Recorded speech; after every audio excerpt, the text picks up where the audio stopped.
بسم اللہ الرحمن الرحیم الحمد للہ وکفا وسلام علی عبادہ الذین اصطفیٰ اما بعد۔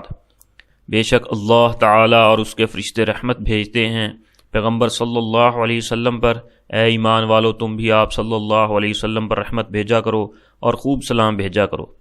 ہر مسلمان کی زندگی میں اللہ تعالیٰ کے بعد سب سے محسن شخصیت جناب رسول اللہ صلی اللہ علیہ وسلم کی ہے کہ انہی کے وجود کی برکت سے دین و دنیا کی تمام نعمتیں راحتیں حاصل ہوئی ہیں۔ حضرت ابو ہریرہ رضی اللہ تعالیٰ عنہ بیان کرتے ہیں کہ کون ایسا شخص ہے جو مجھ سے 5 باتوں کو سن کر ان پر عمل کرے، یا کم از کم کسی ایسے شخص کو بتا دے جو ان پر عمل کرے۔ میں نے عرض کیا یا رسول اللہ صلی اللہ علیہ وسلم، میں ایسا کروں گا۔ یہ حدیث مبارکہ تو لمبی ہے، لیکن یہاں پر اس کو بیان کرنے کا مقصد یہ ہے کہ ہم تک جو بھی دین کی بات پہنچتی ہے ہم اس کو آگے دوسروں تک بھی پہنچائیں، کیونکہ آج اگر ہم خود عمل نہیں کر رہے اور ہمارے پہنچانے پر کوئی دوسرا اس پر عمل کرتا ہے تو عمل کرنے والے کو جتنا اجر ملے گا، پہنچانے والے کو بھی اللہ رب العزت اتنا ہی اجر عطا فرمائیں گے، اور عمل کرنے والے کے اجر سے کوئی کمی نہیں کی جائے گی۔ قیامت کے دن جب ایک شخص کو اجر عطا فرمایا جائے گا تو وہ عرض کرے گا یا اللہ، یہ کام تو میں نے کیا ہی نہیں تھا، تو اسے بتایا جائے گا کہ یہ تم نے نہیں کیا، لیکن اسے تم نے آگے پہنچا دیا اور دوسرے لوگ اس پر عمل کرنے لگے، ان کو بھی اجر پورا دے دیا گیا، اور پہنچانے والے کو بھی اس کا اجر پورا عطا کر دیا گیا ہے۔ رسول اللہ صلی اللہ علیہ وسلم نے فرمایا، اللہ رب العزت اپنے اس بندہ کو سرسبز و شاداب رکھے گا جو میری بات سنے، پھر اسے یاد کر لے اور محفوظ رکھے اور دوسروں تک اسے پہنچائے۔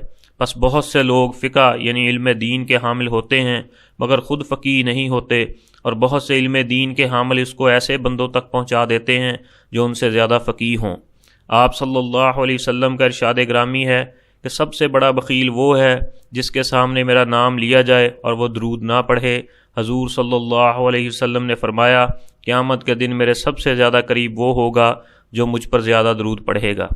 حضور اقدس صلی اللہ علیہ وسلم کا ارشاد ہے کہ جس کے سامنے میرا تذکرہ آوے اس کو چاہیے کہ مجھ پر درود بھیجے، اور جو مجھ پر 1 دفعہ درود بھیجے گا اللہ جل شانہ اس پر 10 دفعہ درود بھیجے گا اور اس کی 10 خطائیں معاف کرے گا اور اس کے 10 درجے بلند کرے گا۔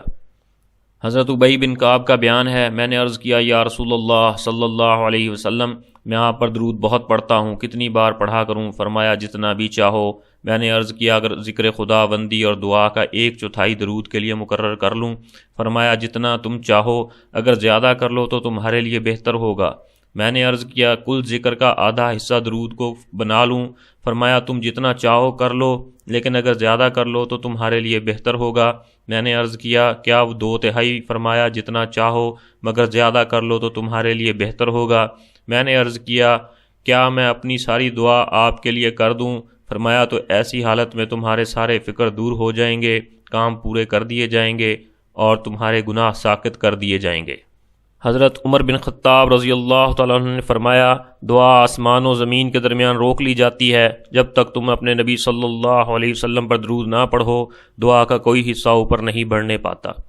شیخ ابو سلیمان درانی سے نقل کیا ہے کہ ساری عبادتوں میں مقبول اور مردود ہونے کا احتمال ہے، لیکن حضور اقدس صلی اللہ علیہ وسلم پر تو درود شریف قبول ہی ہوتا ہے، اور بھی بعض صوفیہ سے یہی نقل کیا ہے۔